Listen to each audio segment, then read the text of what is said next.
নমস্কার, lazy known Bengali audio story চ্যানেলে আজ শুনবেন ডক্টর নিহার রঞ্জন গুপ্তের একটি দুর্দান্ত গোয়েন্দা গল্প, রাত্রি যখন গভীর হয়। ডিসেম্বরের শেষের শীতের রাত্রি, কুয়াশার ধূসর ওড়নার আড়ালে আকাশে যেটুকু চাঁদের আলো ছিল তাও যেন চাপা পড়ে গেছে। মিনিট কয়েক হলো মাত্র এক্সপ্রেস ট্রেনটা ছেড়ে চলে গেল। গাড়ির পিছনকার লাল আলোটা এতক্ষণ যা দেখাচ্ছিল একটা রক্তের গোলার মতো, এখন সেটাও কুয়াশার অস্বচ্ছতায় হারিয়ে গেছে। স্টেশনের ইলেকট্রিক বাতিগুলো কুয়াশার আবরণ যেন ভেদ করে উঠতে পারছে না। ধানবাদ স্টেশনের লাল কাঁকড় ঢালা চওড়া প্ল্যাটফর্মটা জনশূন্য। একটু আগে ট্রেনটা থামার জন্য যে সামান্য চঞ্চলতা জেগেছিল, এখন তার লেশমাত্রও নেই। একটা থমথম করা স্তব্ধতা চারিদিকে যেন।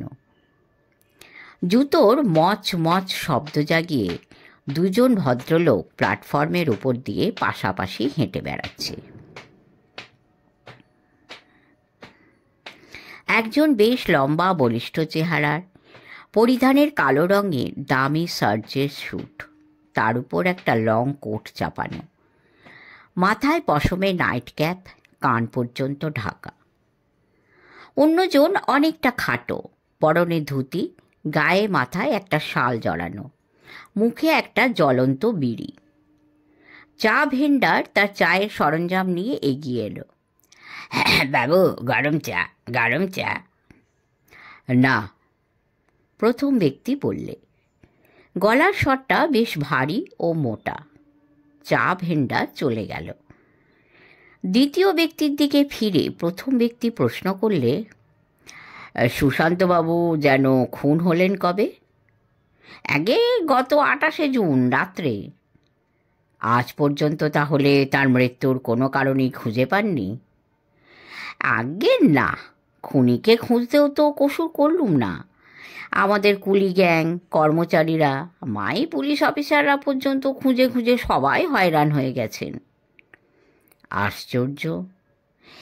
তা আশ্চর্য বই কি, পরপর 3 জন ম্যানেজার এমনি করে কোয়ার্টারের মধ্যে খুন হলেন। আমরা তো ভেবেছিলাম এরপর কেউ আর এখানে কাজ নিয়ে আসতেই চাইবেন না। হাজার হোক একটা প্যানিক তো। বলে লোকটি ঘন ঘন প্রায় শেষ বিড়িটায় টান দিতে লাগলো। শঙ্কর সেন মৃদু হেসে বললেন, আমি লয়াবাদে একটা কলিয়ারিতে মোটা মাইনে চাকরি করছিলাম। তাহলে কথাটা আপনাকে খুলেই বলি। ওই যে ভয়ের কথা কি বললেন, আমাদের বড়বাবুর মুখে এখানকার ওই ভয়ের ব্যাপারটা শুনে 4 মাসের ছুটি নিয়ে এই চাকরিতে এসে জয়েন করেছি। এই কিন্তু ভয় নেই, পছন্দ হলে থেকে যাব। আপনার খুব সাহস আছে দেখছি শঙ্করবাবু। শুধু আমিই নয়, শঙ্কর সেন বলতে লাগলেন, আমার এক কলেজ ফ্রেন্ডকেও লিখেছি আসতে। বর্তমানে এসে শখের গোয়েন্দাগিরি করে। যেমন দুর্দান্ত সাহস, তেমন চুলচেরা বুদ্ধি। কেননা আমার ধারণা এইভাবে পরপর আপনাদের ম্যানেজার নিহত হওয়ার পিছনে ভৌতিক কিছু নেই, আছে কোনো শয়তানের কারসাজি। এই বলেন কি স্যার? আমার কিন্তু ধারণা এটা অন্য কিছু। অন্য কিছু মানে? শঙ্কর সেন বিমলবাবুর মুখের দিকে তাকালো সপ্রশ্ন দৃষ্টিতে। যে জমিটায় ওঁরা অর্থাৎ আমাদের কর্তারা কলিয়ারি শুরু করতে ইচ্ছা করেছেন, ওটা একটা অভিশপ্ত জায়গা। ওখানকার আশেপাশে গ্রামের সাঁওতালদের কাছে শুনেছি ওই জায়গাটা নাকি বহুকাল আগে একটা ডাকাতদের আড্ডাখানা ছিল। সেই সময় বহু লোক ওখানে খুন হয়েছে। সেই সব হতভাগ্যদের অদেহী অভিশপ্ত আত্মা আজও ওখানে দিবারাত্রি নাকি ঘুরে বেড়ায়। তাই বুঝি? হ্যাঁ, কতদিন রাত্রে বিশ্রী কান্না ও গোলমালের শব্দে আমারও ঘুম ভেঙে গেছে। আবঝা চাঁদের আলোয় মনে হয়েছে যেন হালকা আবঝা কারা মাথার মধ্যে ঘুরে বেড়াচ্ছে। All bogus. দাঁতে দাঁত চেপে শঙ্কর সেন বললেন, আমি জানি স্যার, ইংরেজি শিক্ষা পেয়ে আপনারা আজ এসব হয়তো বিশ্বাস করতে চাইবেন না, কিন্তু আমরা বিশ্বাস করি। মরণই আমাদের শেষ নয়, মরণের ওপারে একটা জগৎ আছে, এবং সেই জগতের যারা বাসিন্দা তাদেরও প্রাণে এই মাটির পৃথিবীর লোকেদের মতোই দয়া, মায়া, ভালোবাসা, আকাঙ্ক্ষা, হিংসা প্রভৃতি অনুভূতিগুলো আছে, এবং মাটির পৃথিবী ছেড়ে গেলেও এখানকার মায়া সহজে তারা কাটিয়ে উঠতে পারে না। একটানা কথাগুলো বলে বিমলবাবু একটা বিড়ি ধরিয়ে প্রাণপণে টানতে লাগলেন। কই, আপনার বাসের আর কত দেরি? এই তো 8 মিনিট 20 বাকি। চলুন, রেস্টুরেন্ট থেকে একটু চা খেয়ে নেওয়া যাক। আগে চায়ে আমার নেশা নেই। তাই নাকি? বেশ বেশ, কিন্তু এই শীতে চা বিনে থাকেন কি করে? আগে গরিব মানুষ।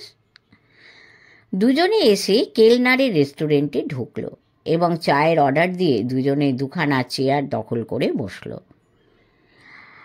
আপনি আপনার যে বন্ধুটির কথা বলছিলেন তার বুঝি গোয়েন্দাগিরিতে খুব হুজুগ আছে? হ্যাঁ, হুজুগই বটে। শঙ্করবাবু হাসতে লাগলো। ওই এক একজনের স্বভাব, নিকাস্ত খইবাজ। তা বড়লোক বুঝি? টাকা কড়ির অভাব নেই, বসে বসে আজগবি সব খেয়াল মেটান। পেয়ারা চায়ের সরঞ্জাম রেখে গেল। আসুন না বিমলবাবু। কেতলি থেকে কাপে দুধ চিনি মিশিয়ে চা ঢালতে ঢালতে বিমলবাবুর মুখের দিকে তাকিয়ে শঙ্কর বললে, বড্ড ঠান্ডা, গরম গরম 1 কাপ চা মন্দ লাগবে না। আচ্ছা দিন, আপনার রিকোয়েস্ট মানে অনুরোধ। শঙ্কর বিমলবাবুকে 1 কাপ চা ঢেলে দিল। চায়ের কাপে বেশ আরাম করে চুমুক দিতে দিতে সপ্রশ্ন দৃষ্টিতে বিমলবাবু শঙ্করের মুখের দিকে তাকিয়ে প্রশ্ন করে, তা আপনার সে বন্ধুটির নাম কি? ওর নাম কিরিটি রায়। কিরিটি রায়? কোন কিরিটি রায়? এই বর্মার বিখ্যাত দস্যু কালো ভ্রমণ প্রভৃতির যিনি রহস্যভেদ করেছিলেন? হ্যাঁ, এ ভদ্রলোকের নাম হয়েছে বটে। তা কবে আসবেন তিনি? আজই তো আসবার কথা ছিল, কিন্তু এলো না তো দেখছি। কাল হয়তো আসবে। এমন সময় বাইরে ঘন্টা বেজে উঠল। বাস এসে গেছে। বাস মানে একটা কম্পার্টমেন্ট ইঞ্জিন টেনে নিয়ে যায়। চা পান শেষ করে দাম চুকিয়ে দুজনে বাসে এসে উঠে বসল। অল্পক্ষণ বাদেই বাস ছেড়ে দিল। শীতের অন্ধকার রাত্রি কুয়াশার আবরণের নিচে যেন কুঁকড়ে জমাট বেঁধে আছে। খোলা জানালা পথে শীতের হিমশীতল হাওয়া হু হু করে এসে যেন সর্বাঙ্গ অসাড় করে দিয়ে যায়। এতগুলো গরম জামাতেও যেন মানতে চায় না। দুজনে পাশাপাশি বসে চুপচাপ। কাতরাসগড় ও তেঁতুলিয়া হল্টের মাঝামাঝি ওদের গন্তব্যস্থান। কাতরাসগড় স্টেশনে নেমে সেখান থেকে হেঁটে যেতে হয় বেশ খানিকটা পথ। রাত্রি প্রায় 3টের সময় গাড়ি এসে কাতরাসগড় স্টেশনে থামল।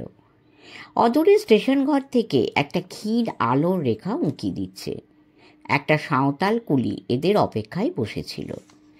তার মাথায় সুটকেস ও বিছানা চাপিয়ে একটা বেবি পেট্রোম্যাক্স জ্বালিয়ে ওরা রওনা হয়ে পড়ল। নিঝুম নিস্তব্ধ কনকনে শীতের রাত্রে আগে বিমলবাবু এগিয়ে চলেছে, হাতে তার আলো, চলা তালে তালে দুলছে। আলোর একঘেয়ে শোষো আওয়াজ রাত্রির নিস্তব্ধ প্রান্তরের মৌনতা ভঙ্গ করছে। মাঝে মাঝে এক একটা ধমকা হাওয়া হু হু করে বয়ে যায়। মাঝখানে শঙ্কর, সবার পিছনে মুঠ ঘাট মাথায় নিয়ে সাঁওতালটা। এক প্রকার ঝোঁকের মাথায় শঙ্কর এই কাজে এগিয়ে এসেছে। চিরদিন বেপরোয়া জীবনের পথে এগিয়ে চলেছে। এই দুনিয়ায় ভয় ডর বলে কোনো কিছু, কোনো প্রকারের বিপদ আপদ তাকে পিছনে টান দিয়ে ধরে রাখতে পারেনি। সংসারে একমাত্র বুড়ি পিসিমা, আপনার বলতে আর কেউ নেই। কেই বা বাধা দেবে? বিমলবাবুর মুখ থেকেই শোনে কলিয়ারের ইতিহাসটা শঙ্কর। বছর 2 আগে কাতরাসগড় ও তেঁতুলিয়ার মাঝামাঝি একটা জায়গার সন্ধান পেয়ে পূর্ববঙ্গের এক ধনী পুত্র কলিয়ারি করবার ইচ্ছায় কাজ শুরু করেন। কিন্তু 1 মাস যেতে না যেতেই ম্যানেজার রামহরিবাবু একান্ত আশ্চর্যভাবে তার কোয়ার্টারে এক রাত্রে নিহত হন।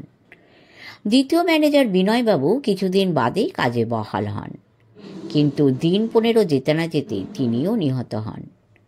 তারপর এলেন সুশান্তবাবু, তাঁরও ওই একইভাবে মৃত্যু ঘটল। পুলিশ ও অন্যান্য সবাই শত চেষ্টাতেই কে বা কারা যে এদের এমন করে খুন করে গেছে তার সন্ধান করতে পারল না। তিনবারই একটি কুলি বা কর্মচারী নিহত হয়নি, শুধুমাত্র ম্যানেজার নিহত হলো। মৃত্যুও ভয়ঙ্কর। কে যেন ভীষণভাবে গলা টিপে হতভাগ্য ম্যানেজারদের মৃত্যু ঘটিয়েছে। গলার দুপাশে দুটি মোটা দাগ এবং গলার পিছনের দিকে 4টি কালো গোল ছিদ্র। শঙ্কর যেখানে কাজ করছিল সেখানকার বড়বাবুর কাছে ব্যাপারটা শুনে একান্ত কৌতূহলবশেই নিজে অ্যাপ্লিকেশন করে কাজটা সে নিয়েছে 4 মাসের ছুটি মঞ্জুর করিয়ে। এখানে রওনা হবার আগে কিরিটিকে একটা চিঠিতে আগাগোড়া সকল ব্যাপার জানিয়ে আসবার জন্য সে লিখে দিয়ে এসেছে। কিন্তু এই নিশুতি রাতে নির্জন প্রান্তরের মাঝ দিয়ে চলতে চলতে মনটা কেমন উন্মনা হয়ে যায়। কে জানে এমনি করে নিশ্চিত মরণের মাঝে ঝাঁপিয়ে পড়ে ভালো করল কি মন্দ করল। অদূরে একটা কুকুর নৈশ নিস্তব্ধতাকে সজাগ করে ডেকে উঠল।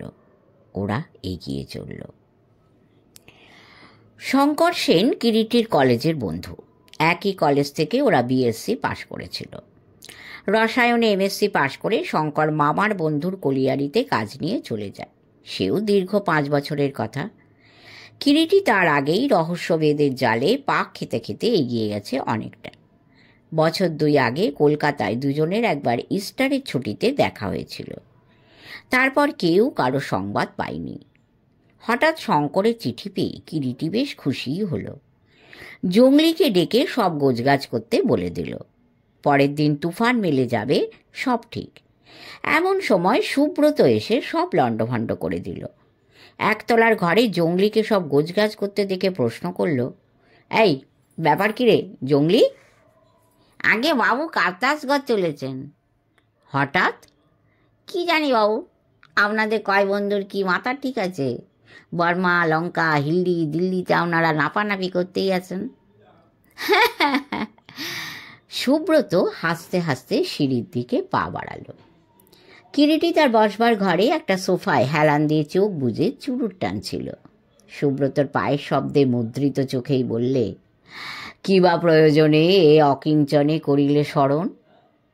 সুব্রত হাসতে হাসতে জবাব দিল, আসি নাই সন্ধি হেতু, ফাটাফাটি রক্তারক্তি খুনোখুনি যা হয় কিছু, পোডলা পুডলি বাঁধি জঙ্গলিরে সাথে লয়ে কোথায় চলেছ দিয়ে অভাগা আমারে ফাঁকি? কিরিটি বললে, করিয়াছি মন সুদূর কাত্রাসগড় বারে কাশিব ঘুরি। হ্যাঁ নে নে থামা বাবা তোর কবিতা। সত্যি হঠাৎ কাত্রাসগড় চলেছিস কেন? কিরিটি সোফার ওপরে সোজা হয়ে বসে হাতের প্রায় নিভন্ত সিগারেটটা অ্যাস্ট্রেতে ফেলে বললে, হই হই ব্যাপার, রই রই কাণ্ড। অর্থাৎ? হ্যাঁ শোন, কাত্রাসগড় ও তেঁতুলিয়া হল্টের মাঝামাঝি একটা কোল ফিল্ড আছে।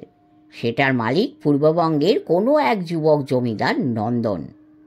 তারপর কলিয়ারি স্টার্ট করা হয়েছে, অর্থাৎ তোমার কলিয়ারির গোড়াপত্তন আরম্ভ করা হয়েছে 2 মাস হলো। ও থামছিস কেন, বল না। কিন্তু 2 মাসের মধ্যে 3টে ম্যানেজার খুন হয়েছেন। তার মানে? আরে সেই মানেই তো সলভ করতে হবে। হ্যাঁ বুঝলাম। তা কি করে ম্যানেজার 3 জন মারা গেলেন? ময়না তদন্তে জানা গেছে তাদের গলা টিপে মারা হয়েছে এবং গলার পিছন দিকে মারাত্মক রকমের 4টি করে ছিদ্র দেখতে পাওয়া গেছে। তাছাড়া অন্য কোনো দাগ বা কোনো ক্ষত পর্যন্ত নেই। শরীরের অন্য কোনো জায়গাতেও না? না, তাও নেই। আশ্চর্য। হ্যাঁ তা আশ্চর্যই বটে, সত্যি আশ্চর্য সেই 4টি কালো ছিদ্র। এবারকার নতুন ম্যানেজার হচ্ছে আমারই কলেজ ফ্রেন্ড শঙ্কর সেন। সেও তোমারই মতো গোয়ার গোবিন্দ ও একজন পাকা অ্যাথলেট। সে সমস্ত ব্যাপার জানিয়ে আমায় সেখানে যেতে লিখেছে। দেখ কিরিটি, একটা মতলব আমার মাথায় এসেছে। যথা? এবারকার রহস্যের কিনারার ভারটা আমার ওপর ছেড়ে দে। এতদিন তোর সাগরিতি করলাম, দেখি পারি কি না। যদি বেশ তো আমার সঙ্গেই চল না। না তা হবে না, পুরোপুরি আমার হাতেই সব কিছু ছেড়ে দিতে হবে, এর মধ্যে তুই মাথা দিতে পারবি না। হ্যাঁ, কিন্তু পুরাতন কলেজ ফ্রেন্ড যদি অসন্তুষ্ট হয়? কেন অসন্তুষ্ট হবে কেন?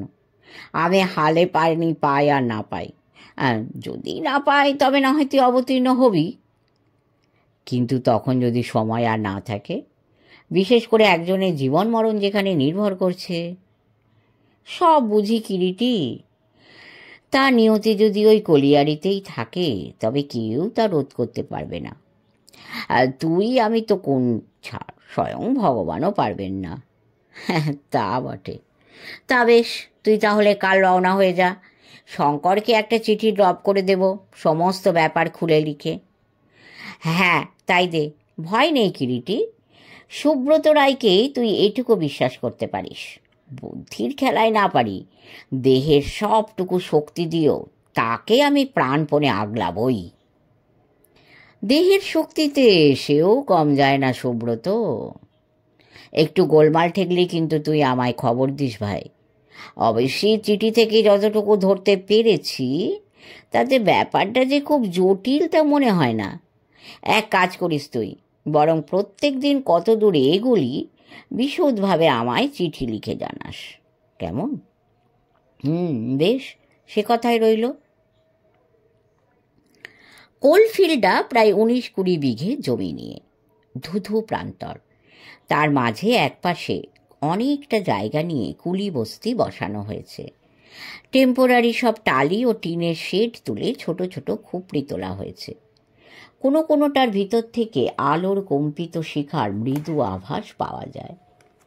অল্প দূরে পাকা গাঁথনি ও উপরে টালির শেড দিয়ে ম্যানেজারের ঘর তোলা হয়েছে এবং প্রায় একই ধরনের আরও 2টি কুঠি ঠিকাদার ও সরকারের জন্য করা হয়েছে। ম্যানেজারের কোয়ার্টার এতদিন তালাবন্ধই ছিল। বিমলবাবু পকেট থেকে চাবি বের করে দরজা খুলে দেন। কোয়ার্টারের মধ্যে সর্বসমেত 3খানি ঘর, একখানি রান্নাঘর ও বাথরুম, মাঝখানে ছোট একটা উঠোন। দক্ষিণের দিকে বড় ঘরটায় একটা কুলি একটা ছাপর খাটের ওপরে শঙ্করের শয্যা খুলে বিছিয়ে দিল। আচ্ছা, আপনি তাহলে হাত মুখ ধুয়ে নিন স্যার, ঠাকুরকে দিয়ে আপনার জন্য লুচি ভাজি রেখেছি, পাঠিয়ে দিচ্ছি গিয়ে। বংশী এখানে রইল। বিমলবাবু নমস্কার জানিয়ে চলে গেল। শঙ্কর শয্যার ওপরে গা ঢেলে দিল। রাত্রি প্রায় শেষ হয়ে এলো, কিন্তু কুয়াশার আবছায় কিছুই বোঝবার জো নেই। একটু বাদে বিমলবাবুর ঠাকুর লুচি ও গরম দুধ দিয়ে গেল। 2-4টে লুচি খেয়ে দুধটুকু এক ঢোকে শেষ করে শঙ্কর ভালো করে পালকের লেপটা গায়ে চাপিয়ে শুয়ে পড়ল। পরের দিন বিমলবাবুর ডাকে ঘুম ভেঙে শঙ্কর দরজা খুলে বাইরে এসে দাঁড়াল। কুয়াশা ভেদ করে সূর্যের অরুণ রাগ তখন ঝিলি খানছে। সারাটা দিন কাজকর্ম দেখে শুনে নিতেই চলে গেল। বিকেলের দিকে সুব্রত এসে পৌঁছল। কিরিটি তার হাতে একটা চিঠি দিয়েছিল। সুব্রতর সঙ্গে পরিচিত হয়ে শঙ্কর বেশ খুশি হল। তারও 1-2 পরের কথা। এই 2টো দিন নির্বিঘ্নে কেটে গেছে। সন্ধ্যার দিকে বাসায় ফিরে আবশ্যকীয় কয়েকটা কাগজপত্র শঙ্কর টেবিল ল্যাম্পের আলোয় বসে দেখছে। সুব্রত বিকেলের দিকে বেড়াতে বেরিয়েছে, এখনও ফেরেনি। বাইরে পায়ের শব্দ পাওয়া গেল। শঙ্কর উৎকীর্ণ হয়ে উঠল। কে? আমি স্যার, চন্দন সিং। ভিতরে এসো চন্দন। চন্দন সিং অল্প বয়সের পাঞ্জাবি যুবক, এই কলিয়ারিতে ম্যানেজারের অ্যাসিস্ট্যান্ট হয়ে কাজে বহাল হয়েছে। কি খবর চন্দন সিং? আপনি আমায় ডেকেছিলেন? কই না, কে বললে? কতকটা আশ্চর্য হয়ে শঙ্কর প্রশ্ন করলে। কেন, বিমলবাবু অর্থাৎ সরকার মশাই বললেন। কিন্তু তারপর সহসা নিজেকে সামলে নিয়ে বললেন, ও হ্যাঁ, মনে পড়েছে বটে। বসো ওই চেয়ারটায়, তোমার সঙ্গে গোটা কত কথা আছে। চন্দন সিং একটা মোড়া টেনে নিয়ে বসল। এখানকার চাকরি তোমার কেমন লাগছে চন্দন? হ্যাঁ, পেটের ধান্দায় চাকরি করতে এসেছি স্যার, আমাদের পেট ভরলেই হলো স্যার। না, তা ঠিক বলছি না। এই যে পরপর দুজন ম্যানেজার এমনিভাবে নিহত হলেন। সহসা চন্দন সিংয়ের মুখের প্রতি দৃষ্টি পড়তে শঙ্কর চমকে উঠল। চন্দনের সমগ্র মুখখানি বেপে এক ভয়াবহ আতঙ্ক ফুটে উঠেছে, কিন্তু চন্দন সিং সেটা সামলে নিল। শঙ্কর বলতে লাগলো, তোমার কি মনে হয় সে সম্পর্কে? চন্দন সিংয়ের মুখের দিকে চেয়ে মনে হয় যেন কি একটা কিছু বেচারি প্রাণপণে এড়িয়ে যেতে চায়। তুমি কি কিছু বলবে চন্দন? সোৎসুকভাবে শঙ্কর চন্দন সিংয়ের মুখের দিকে তাকালো। একটা কথা যদি বলি, অসন্তুষ্ট হবেন না তো স্যার? হ্যাঁ, না না, বলো না, কি কথা? আপনি চলে যান স্যার, এই চাকরি করবেন না। কেন, হঠাৎ এ কথা বলছো কেন? না স্যার, চলে যান আপনি, এখানে কারো ভালো হতে পারে না। ব্যাপার কি চন্দন, এ বিষয়ে তুমি কি কিছু জানো? টের পেয়েছো কিছু? ভূত? ও, আমি নিজের চোখে দেখেছি। ভূত? হ্যাঁ, হত বড় দেহ কোনো মানুষেরই হতে পারে না। আমাকে সব কথা খুলে বলো চন্দন সিং। আপনার আগের ম্যানেজার সুশান্তবাবু মারা যাবার দিন দুই আগে বেড়াতে বেড়াতে পশ্চিমের মাঠের দিকে গিয়েছিলাম তার সঙ্গে। সন্ধ্যা হয়ে গেছে, চারিদিকে অস্পষ্ট আঁধার। হঠাৎ মনে হলো পাশ দিয়ে যেন ঝড়ের মতো কি একটা সনসন করে হেঁটে চলে গেল। চেয়ে দেখি লম্বায় প্রায় হাত 5-6 হবে, আগাগোড়া সর্বাঙ্গ বাদামি রঙের আলখাল্লায় ঢাকা। সেই অস্বাভাবিক লম্বা মূর্তিটা কিছু দূর এগিয়ে যাবার পর হঠাৎ একটা পৈশাচিক অট্টহাসি শুনতে পেলাম। উফ, সে হাসি মানুষের হতে পারে না। তারপরের দিনই তো সুশান্তবাবু মারা যান। শুধু আমিই নয়, সুশান্তবাবু মরবার আগের দিন সেই ভয়ঙ্কর মূর্তি নিজেও দেখেছিলেন। কি রকম? রাত্রি প্রায় 12টার সময় সে রাতে কুয়াশার মাঝে পরিষ্কার না হলেও অল্প অল্প চাঁদের আলো ছিল। রাত্রে বাথরুম যাবার জন্য উঠেছিলাম, হঠাৎ ঘরের পিছনে একটা খোক খোক কাশের শব্দ পেয়ে কৌতূহল বসে জানালা খুলতেই দেখলেন সেই ভয়ঙ্কর মূর্তি মাঠের মাঝখান দিয়ে ঝড়ের মতো হেঁটে যাচ্ছে। সে মূর্তি আমি আজ সচক্ষে দেখলাম শঙ্করবাবু। দুজনে চমকে ফিরে তাকিয়ে দেখে বক্তা সুব্রত। সে এর মধ্যে কখন একসময় ফিরে ঘরে এসে দাঁড়িয়েছে। কি দেখেছেন? ভূত? চন্দনবাবুর ভূত? সুব্রত একটা চেয়ার টেনে বসতে বসতে বললে। তারপর চন্দন সিংয়ের দিকে তাকিয়ে জিজ্ঞাসা করল, আপনি বুঝি আমাদের শঙ্করবাবুর অ্যাসিস্ট্যান্ট? চন্দন সিং সম্মতিসূচকভাবে ঘাড় হেলালো। এখানকার ঠিকাদারকে চন্দনবাবু? ছোট্টুলাল। তার সঙ্গে একটিবার আলাপ করতে চাই। কাল একটিবার দয়া করে যদি পাঠিয়ে দেন তাকে সন্ধ্যার দিকে। হ্যাঁ, দেব, নিশ্চয়ই দেব। আচ্ছা চন্দনবাবু, আপনাকে কথা যদি জিজ্ঞেস করি আপনি নিশ্চয়ই অসন্তুষ্ট হবেন না? সে কি কথা, নিশ্চয়ই না। বলুন, কি কথা? আমি শঙ্করবাবুর বন্ধু, এখানে বেড়াতে এসেছি, জানেন তো? হ্যাঁ, জানি, কিন্তু এখানে পৌঁছে ওর আগেকার ম্যানেজার সম্পর্কে যে কথা শুনলাম তাতে বেশ ভয়ই হয়েছে আমার। হ্যাঁ নিশ্চয়ই, এটাই তো স্বাভাবিক। আমি ওকে বলছিলাম এখানকার কাজে ইস্তফা দিতে। আমার মনে হয় ওর পক্ষে এই জায়গাটা তেমন নিরাপদ নয়। আমারই তাই মত, সুব্রত চিন্তিতভাবে বললে। কি বলছেন সুব্রতবাবু? হ্যাঁ ঠিক বলছি, আমারও একই কথা। কিন্তু স্রেফ একটা গাঁজাখুরি কথার উপরে ভিত্তি করে এখান থেকে পালিয়ে যাওয়ার মধ্যে আমার মন কিন্তু মোটেই সায় দেয় না। বরং শেষ পর্যন্ত দেখে তবে এই জায়গা থেকে নড়ব, এটাই আমার ইচ্ছা সুব্রতবাবু।